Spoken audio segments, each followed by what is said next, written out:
Friday the 13th Part 3 cast.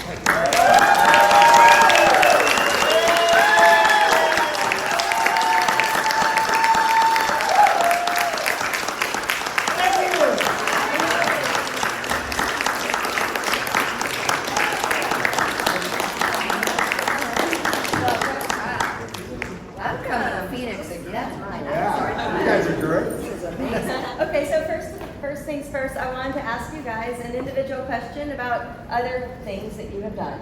And then we'll turn it out to the audience and let them have it, okay? Sounds good to me. All right, so I'm out of order here. Tracie. That's me. I'm gonna go count with him in a minute. But Legend of Lizzie Borden. That was really Oh my interesting. goodness, with Elizabeth Montgomery. Took an axe and gave her mother 40 whacks. You guys know that? Like Legend of Lizzie. So I was on Little House on the Prairie at the time. I was Christy Kennedy, and I was on the show for 2 years. And we just celebrated the 50th anniversary of Little House on the Prairie, and I was back on the set in Simi Valley for the first time in 50 years. I'm kind of digressing from your question. But I have to tell this one story. Fine. I had screen tested for the lead for Laura Ingalls for that role. And my mom had told me, I was probably 9 or 8, that it was just between me and Melissa Gilbert, who went on to play Laura Ingalls for 10 years. And I'm like, my mom exaggerates. There had to have been like 6 or 8 other girls up for the role, and I didn't get it, but they cast me as Christy Kennedy, and that was great. So I'm at this 50th anniversary, and Melissa Gilbert came up to me and said, Tracie, I hadn't seen her in decades. You know, I have the call sheet from the original screen test. Wow, that's a cool keepsake. And yeah, it was just you and me. And I was like, really? So my mom wasn't lying. This is true. And I looked at her and I said, can you imagine? Now, I went off to be a journalist for 30 years. I'm a college professor. I wouldn't have changed anything in my life. And plus, you didn't make a lot of money as a child actor then, so it's not like it set her up for life. I looked at her and I said, can you imagine how different my life would have been if I had gotten that role? And she looked at me and said, can you imagine how different, my life would have been, Melissa Gilbert, if it had been me instead of her? So just very, very crazy. But I was on that show for 2 years, and I got cast to play young Lizzie in Lizzie Borden with Elizabeth Montgomery from Bewitched, who played Lizzie. And because I was on Little House, they wanted me to have red hair because of Elizabeth Montgomery's hair had sort of awkward. But I couldn't dye my hair because I was under contract with Little House, so they put a red wig on me. And it didn't look very good. It didn't look very good. But that was kind of creepy. There was a scene with with my father, who was an undertaker, and there had to be a dead body. And I don't know what it is about me and blood, but I got blood. I mean, I went on to do other films with getting blood all over me. I had to touch this. My father had me in the film, in the scene, touch the dead body, and I pull back, and the blood squirts all over me, and I scream. And anyway, yeah, that was an interesting movie. It was only maybe a 3-day shoot, but it was a fun one to be on. Anyway, so there you go. That's awesome. All right, David. Well, aside from my career in porn, I guess I've done a role or two. And you did not play Lizzie Borden, though. I did. That's what I'm known for. The Lizzie Borden of porn. So the whole idea of 40 whacks needs something.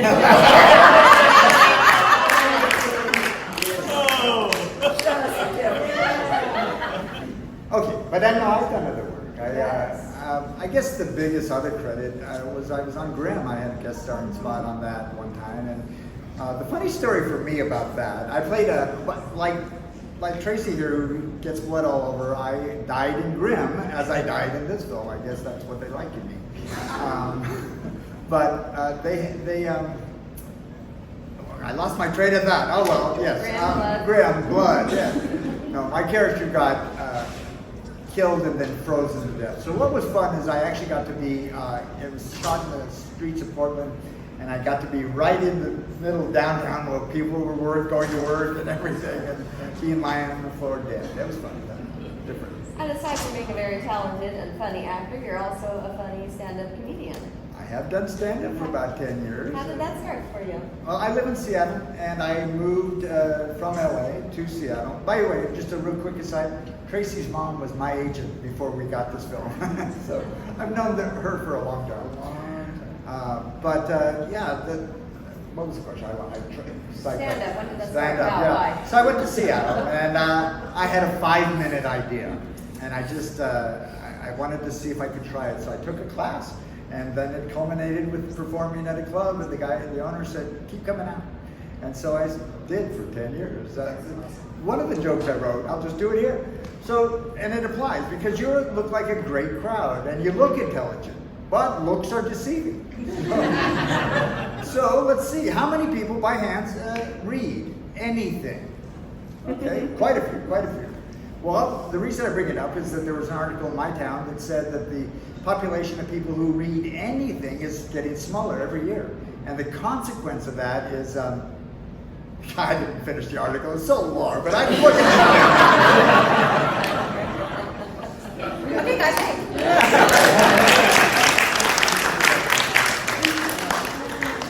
Paul, first of all, thank you guys both for being here. This is very exciting. So happy to have you, right? This is the first time. You guys, this is very Special to us. It is. Yeah. Special to us too, because we know that we don't get to see you guys. Yeah. So it's very thrilling to have you here with us. You guys, along with another Friday alum, did a movie called The Bone Garden. Can you tell me about that?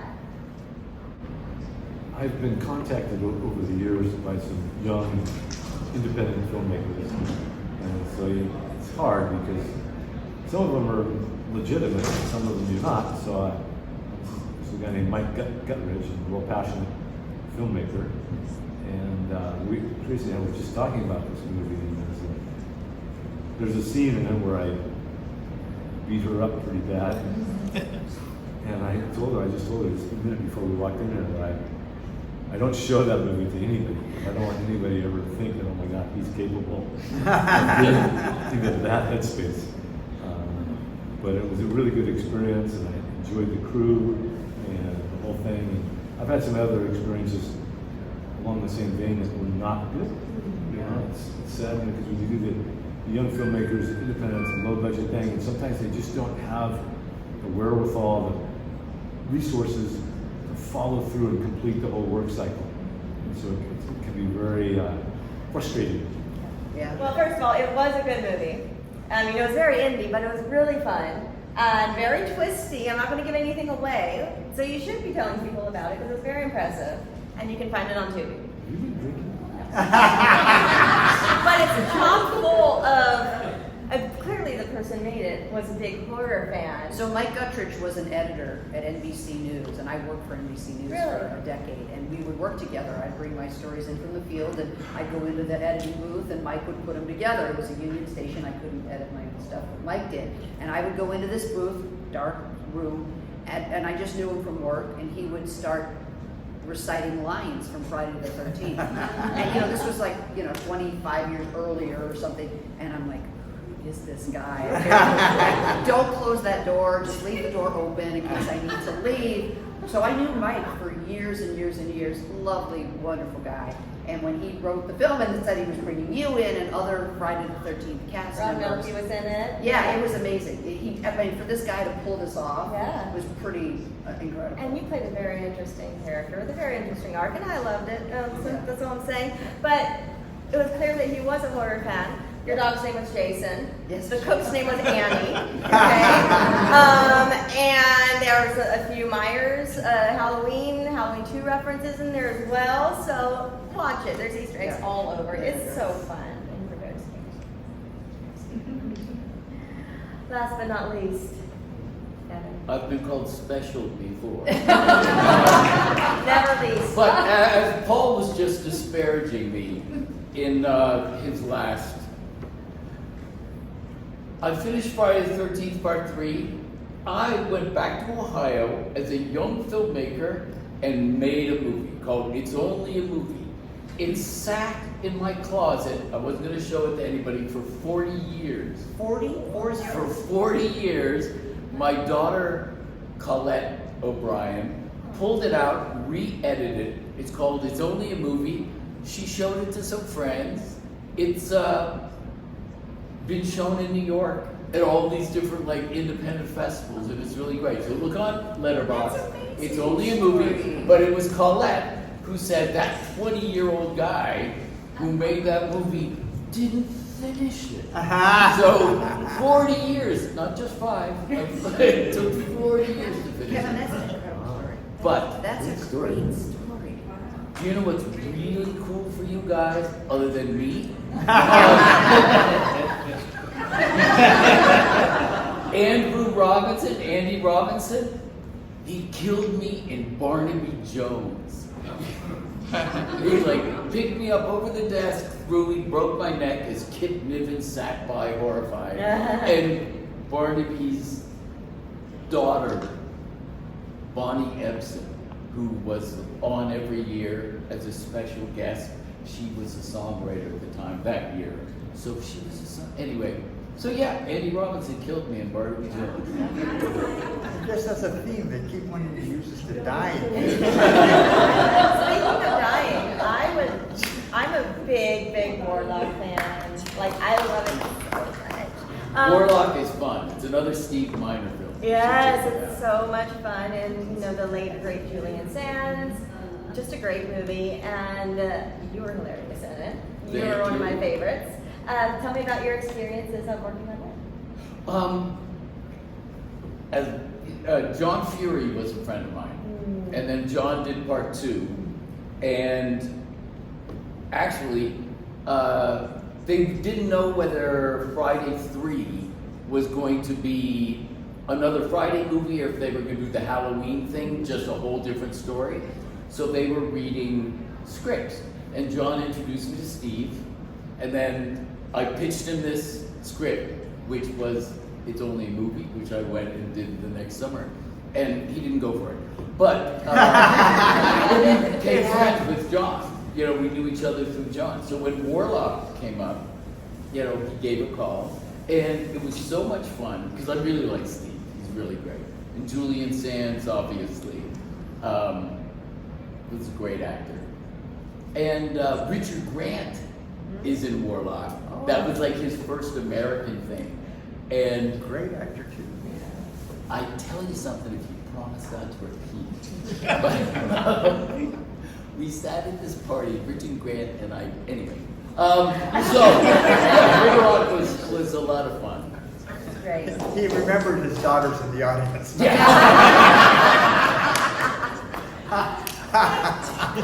Do we have Richard any audience Grant is really her questions? father. She doesn't know. We'll get you in the back. How many different endings were there in part 3? Oh, I don't know that we know. I maybe there. There was supposed to be, I don't, Larry Zerner who played Yeah. Shelley, has more knowledge about the movie and the franchise of anyone. He's Encyclopedia. Yeah, he's the mayor of part 3. But if he were here today, he would be able to answer that question. I think there were 2 endings, right? I mean, But if you all come up to Indianapolis in 8 days, Larry will be there. We can get this answer. yeah. As far as I know, there were 3 endings to the There you movie. go. Okay. The first one was when Loco gets the pitchfork. The second one is when he's thrown off the barn onto Ali. And the third ending is when he's dropped from the tree by a rope. Those are the 3 endings. For me, anyway. Oh, maybe, there are other people in the film. Whose idea was it of the mask?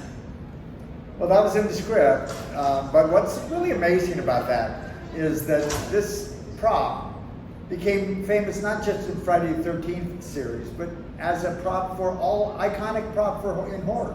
You see that, you know what it's about, whether it has Jason or not. So that's pretty crazy, I think. Who was it today? This weekend, someone mentioned that they'd heard that you guys know the story behind the mask? Yeah, that it was needed because, was it for the 3D?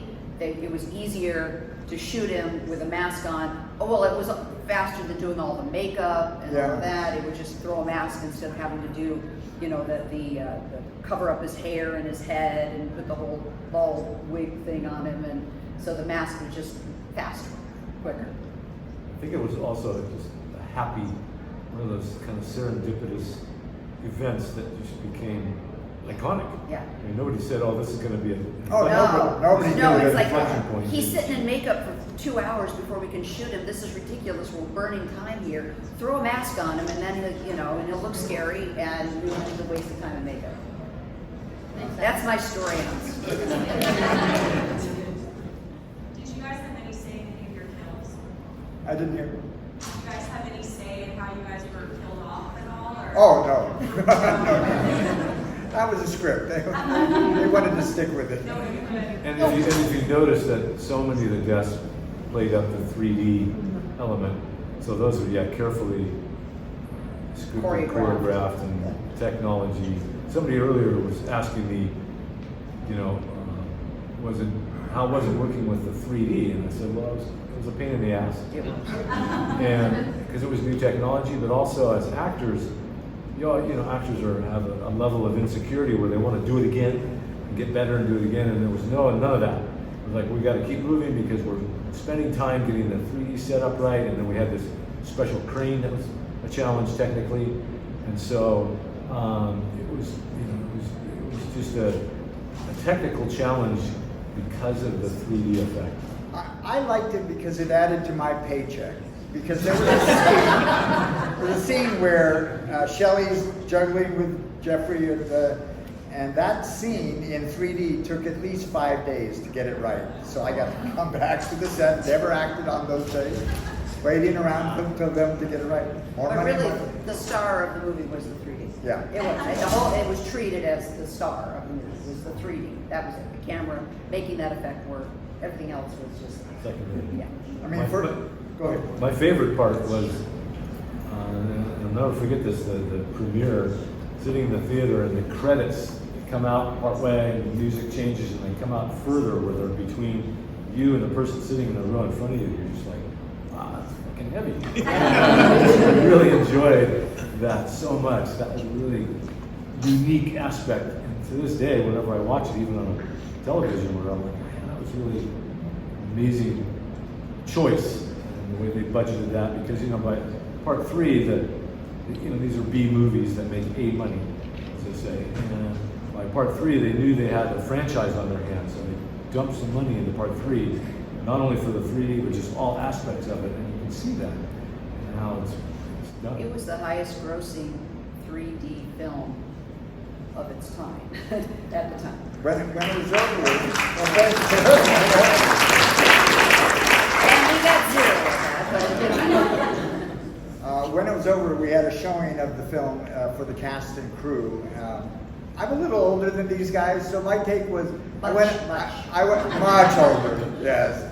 Small. I went up to Steve Miner and Frank Mancuso, the producer, and I said, "This is not a good film." And they said, "It's named Friday the 13th, and it's the first time there's been 3D in 20 years. It's going to make so much money, we don't care." They were right. But it has become a real fan favorite. Oh yeah, no. I mean, Kenny, we love it. Yeah, we love it. Testament right here. Yes. Yes. So we actually have friends that do our movie hosts, and they showed the movie in 3D, sold out theater. People were looking for tickets. It was like the best. It was my first time seeing it live 3D, and it was incredible. They do it at certain theaters, and if you ever get a chance, it's a different movie in 3D. It's just Don't miss that opportunity. or be sensible and miss that opportunity.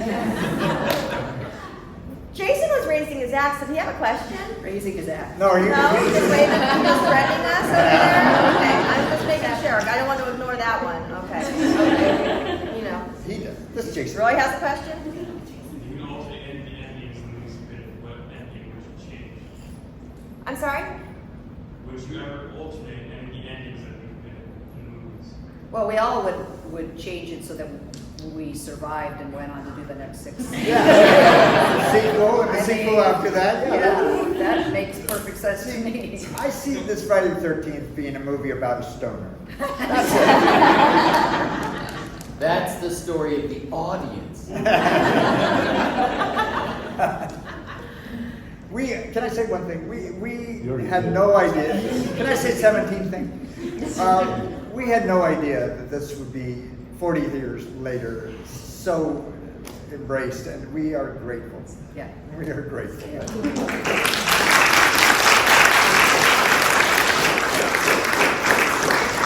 know we gotta have more out there. Come on, don't be shy. Yes. You guys seem to be very knowledgeable about indie horror as well, and as the big franchises. And I was wondering if there's like some little gem movie that we should look out for that you guys love that maybe the general public hasn't seen, something that you sought out in the genre that's really cool, or a director to look out for. We learned from you guys. I learned everything from you guys. I can recommend a gem. It is not new, but if you've never seen Audrey Hepburn in Waiting Till Dark, that'll scare the hell out of you. Good movie. Well, it's funny you say that because I was telling someone earlier that when I went in to read for this part for Friday the 13th, kind of shortened it, but I came in and Frank Mancuso Jr. and Steve Miner, the director, were there. And they told me the day before, said, when you come in, this guy's, he's not a city guy, he's a country guy. Maybe like a carpenter or something, so don't come dressed in nice clothes. You just kind of try and do your best to fit. So I came the next day and I was wearing jeans and work boots and had a parka on and carried in a big 2x4. And I had a power saw with me, and I walk in. Did you really? Yeah, and they just went, "Wow, this is so cool." So anyway, I read for them, and everything was going really cool. And then they said to me, Frank Mancuso Jr. says, he goes, so, because at this point the movie title was being kept kind of hush hush. Crystal. It was called Crystal Japan was the working title for this film. We didn't know immediately that we were going to be on a Friday the 13th movie. I have the original script that still says Crystal Japan. Yeah. Anyway, we complete this thread. Yeah. So Frank Mancuso Jr. says to me, he goes, so this is Friday the 13th. What do you think of, Friday the 13th Part 1 or 2? I said, you know what? I don't like these kind of movies. They're not my kind of movie. I don't follow them. I don't watch them. And they look at each other. Let's go a lot. But honestly, I think they appreciated that I was being honest. Yeah, I really. wasn't trying to kiss up to them and say, oh yeah, this is my. So to answer your question, I've never seen any other horror film. Wow. So, I know that's shocking to you guys, but it's the truth. They're going to want their money back. I might be enamored. Did you watch The Bone Garden?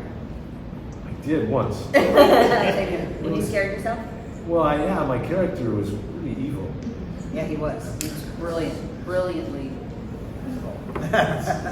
So you guys mentioned as far as like Friday the 13th being known for what it's known for, it's iconic, and also, but you also mentioned that during that time that it was filming, it was a pain in the ass as well. So did it ever leave room to actually to have that fear, to be scared during that making of what it's known for? No? While you're shooting it, you know what I Were mean? we scared? You're right. No. During that Her filming, question there was, ever leave room for were that? we scared when we shot this film in any of the scenes? And no. Every death scene, I mean, I know mine, and I'm sure yours took a full day to shoot. Yeah. And maybe we're shooting overnight shoots. You're coming in at 6 or 7 in the evening, 3 or 4 in the morning, and you still haven't even gotten the money shot. And it was all day to shoot. Okay.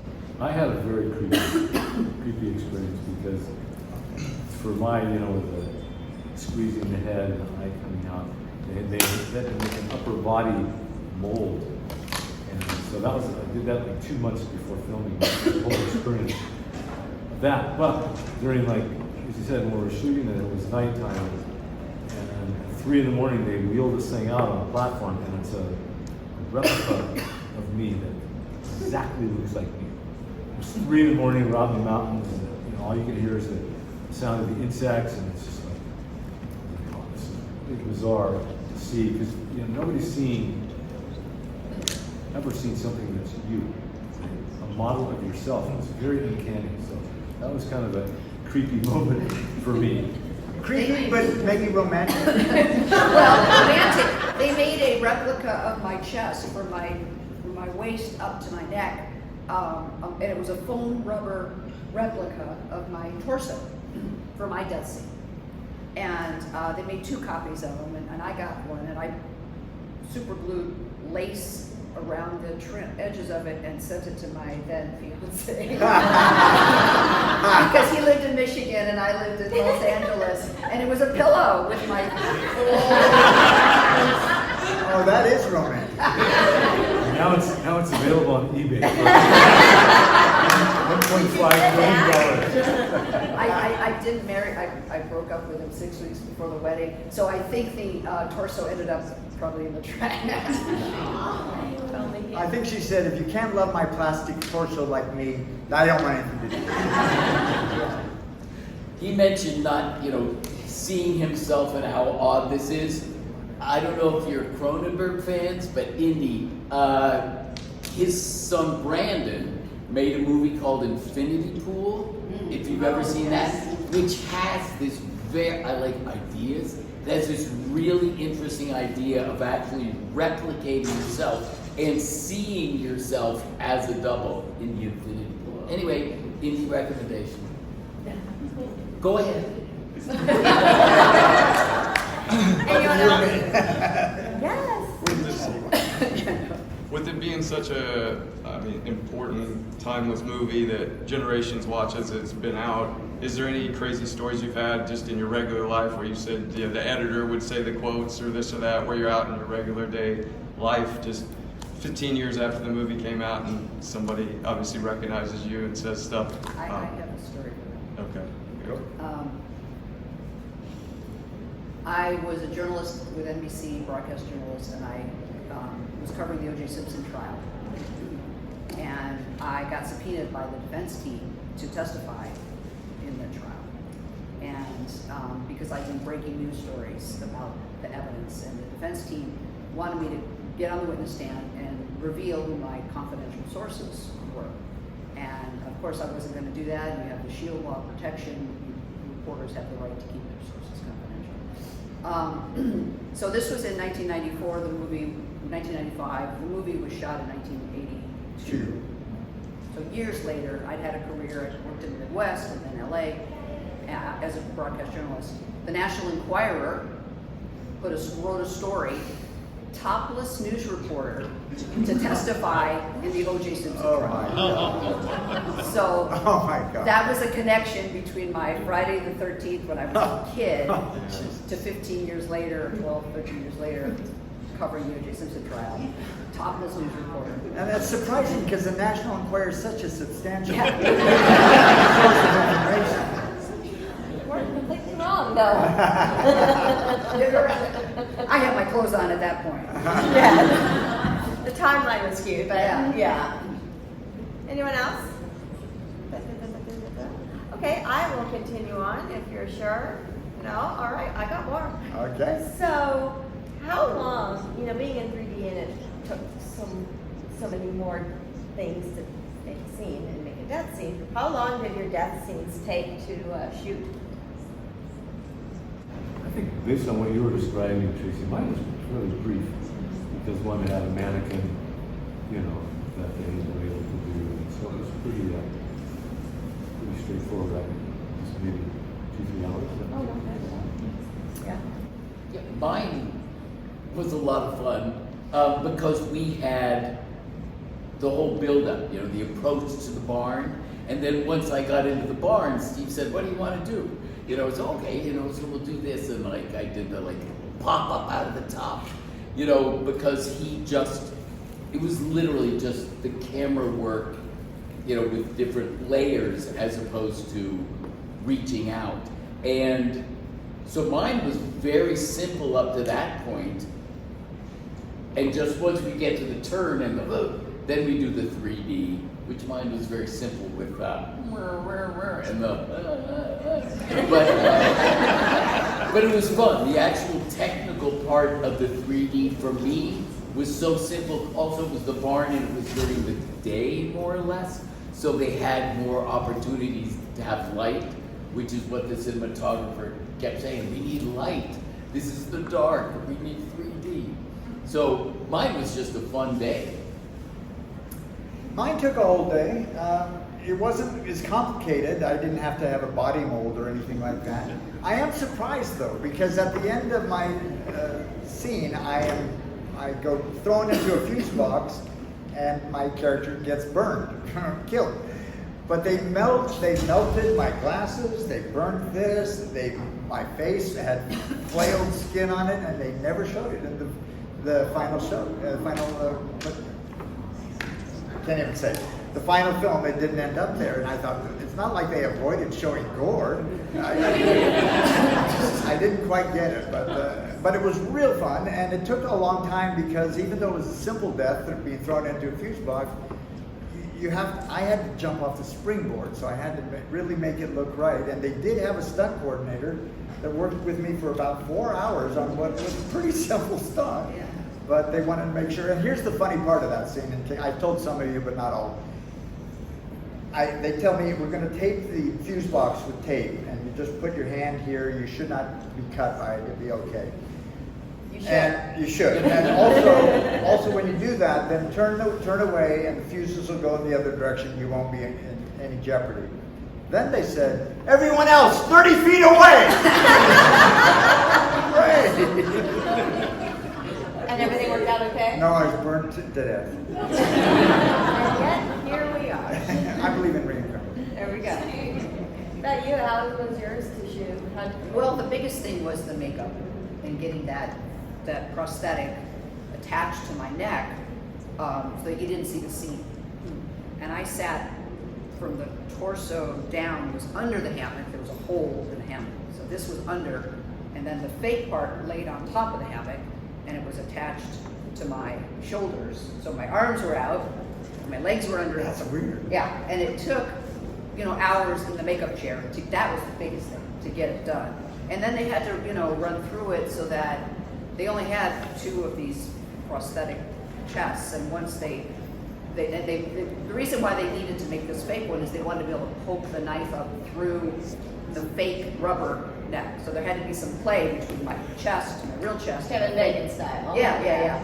And anyway, so it was hours in the makeup chair, and then hours of lighting, and then run through because if they blew it, and if the knife poked through and it didn't bleed, or if it got stuck and didn't poke through, or whatever, and they destroyed basically the only 1 of 2 copies, then they were in trouble. So it was a long day.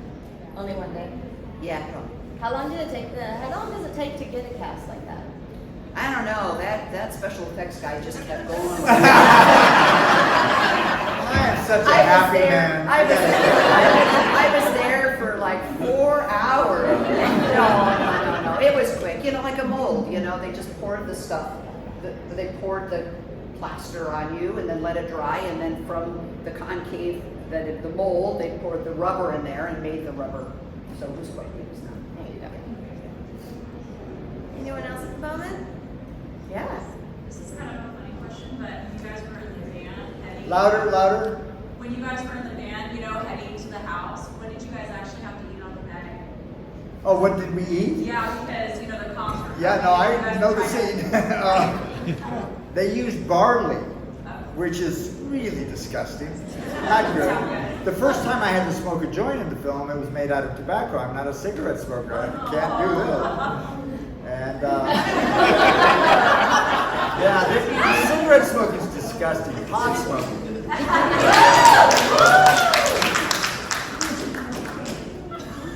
So barley. Barley, yeah. How many takes do you have to do with that?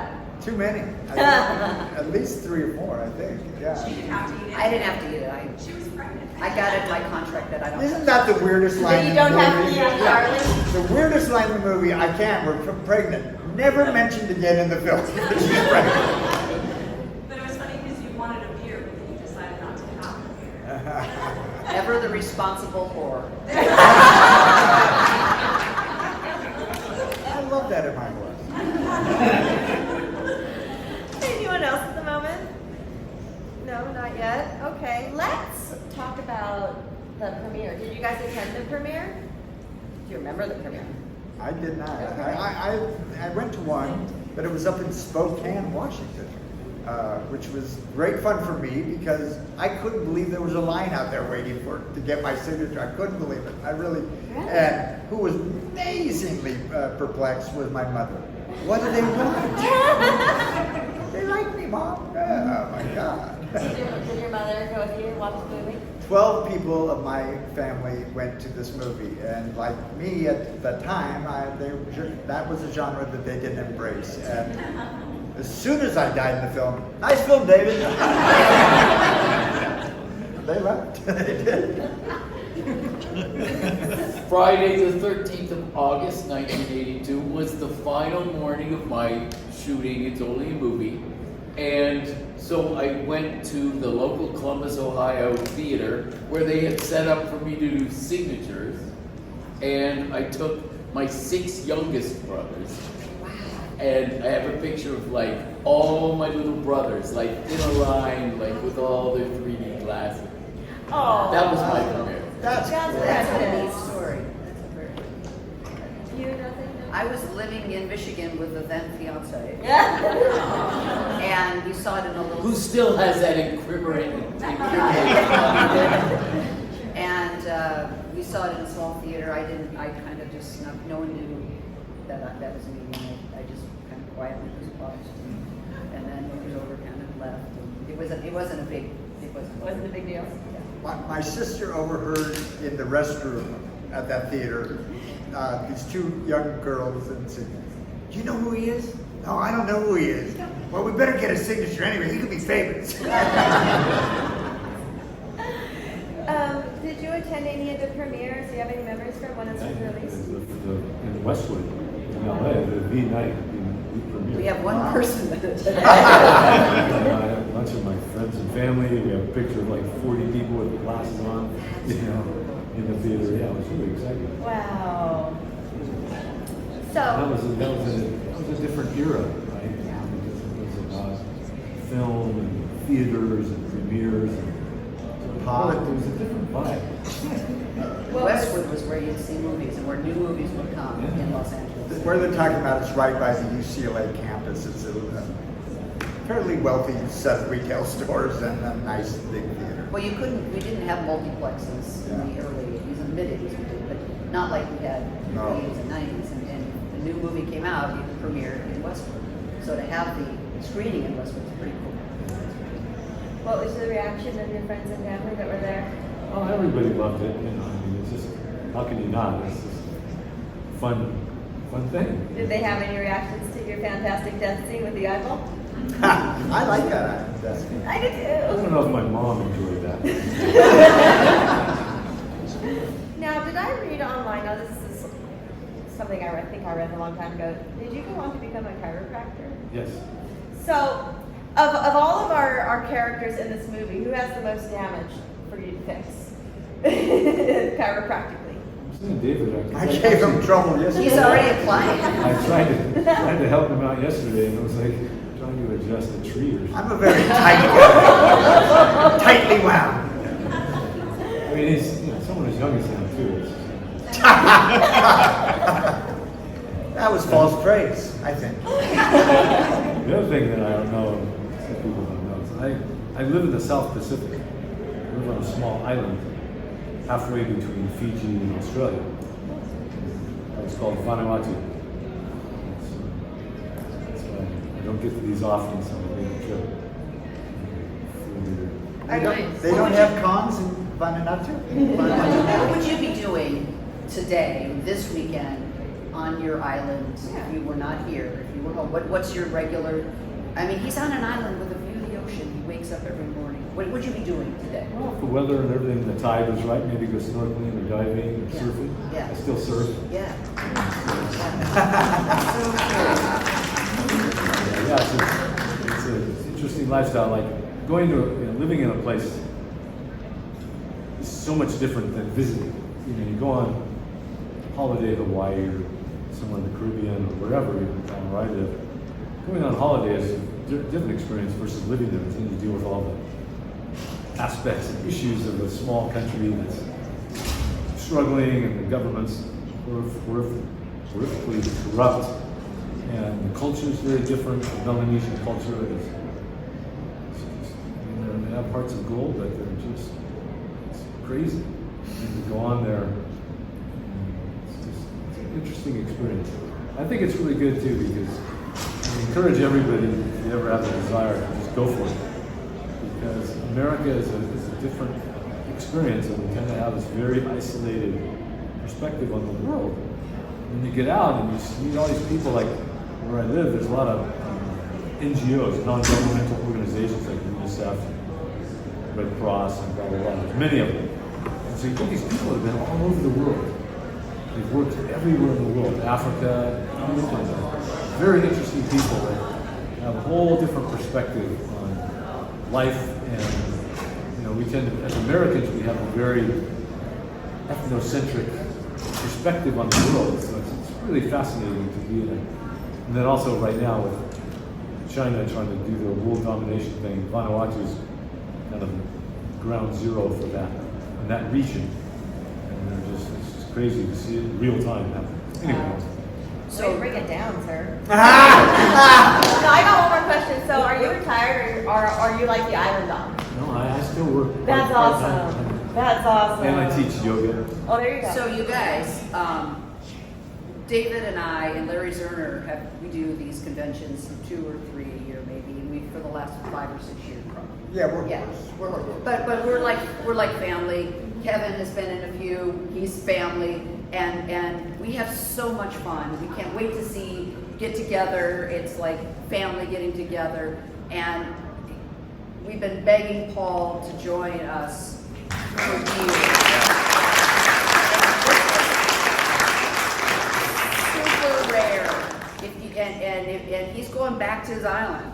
And if you haven't come and spoken to him and said hi and had a picture taken with him, you're missing an opportunity, because our manager, who we adore, has been hounding him for years. Please come, and he's here, and so we're thrilled to be able to spend time with him. And you're missing an opportunity if you don't go up at least and say hello to him. Absolutely right. Absolutely right. He doesn't get out the island. It's quite the journey to get here. Yeah. Have you had a great experience? Have we hooked you? Will you back? I had a tough Live, Rick. I had a tough journey here as I kind of came here and started getting an intestinal thing happening. So it's just kind of like, well, I can't, and so, but no, it's been a great experience. Like I think we were alluding to this earlier that Friday the 13th fans, or horror fans in general, Friday the 13th fans in particular, you guys are an amazing group of people. You're absolute wackos, but you're so sweet and kind. This environment here is unlike anywhere in the world. I mean, you look around and the different types of people and just how they look and how they choose to express themselves and all that. I don't think you could find this anywhere in the world, and there's no judgment here. That's what I love about this group of people. I love it. That's a testament and a compliment to you, and so in that respect, it's just a joyful experience to be here and to be in an environment like this, because nowhere else in the world can you experience this, literally. And it's generational. You bring your children, and then they bring their children. I have 7 18-year-old college students who come up to me and recite lines that I don't even remember because their mother and their grandmother took them to see the movies, and that's amazing too. This genre, the horror genre, is so unique in that you get generations after generations who are absolutely as loyal as you can find. I mean, 40 years ago, we never anticipated that there'd be this interest now. And it happens because they pass on this interest to their children, and it's just fantastic. Keep doing it. Did you want to add to any of that, or just echoing it all? Echo. Yeah, someone just said grandchildren. How many are kids of horror fans or grandkids of horror fans? Mother is a horror There. fan. Yeah, like we got generations. Which is, My grandma got me hooked. see that? Yeah, and she had a house full of foster kids, and I was an only child until I was 13. And so I was always like wanting to hang out with her high school foster kids, right? Because they were cool, right? And one day we rented Suspiria, and I'm like, ballet and witches, what? What? I was 8 years old. It was 1990, and I was like, all horror all the time from then on. And your movie came not too soon after, so you were almost at the ground zero for me as well. You So. were 8 years old in 1990? So was I. So was I.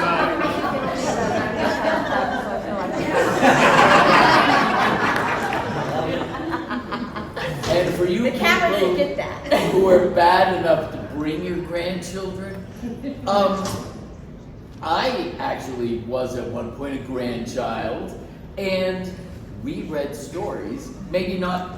David didn't read to the end of the story, but they're the same stories. There was the boogeyman. Yeah. You know, this really just kind of echoes the same things that I grew up with the really dark Grimm's fairy tales, or Shock-Headed Peter, or all the horrible stories. It really is just kind of waving out from that, I think. A little more graphic. I don't know. Good fairy tales there. Oh, yeah, Hansel and Gretel. Oh. You know, how many cannibal stories did we have as a kid? Hansel and Gretel, right? Well, then they cut the horror out in Snow White.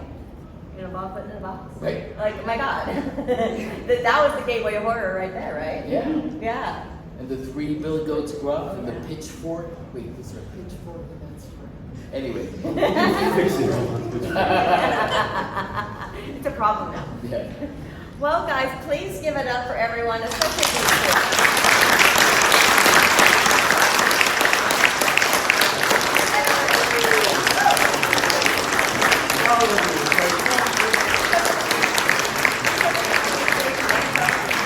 I'll go to the front and take a photo. Sure. Taking the shortcut. Oh, because there's three Jasons behind us. And you're going to take a photo of them with my camera. Come on down, everyone.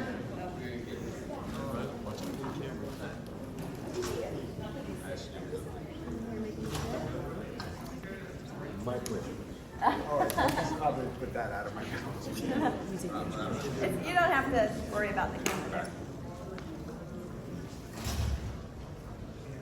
It'll take about 3,000 more.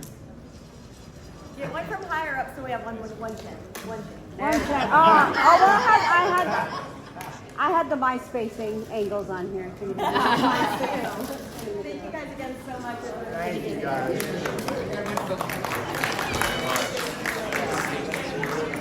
Do I like horror? Do I like it?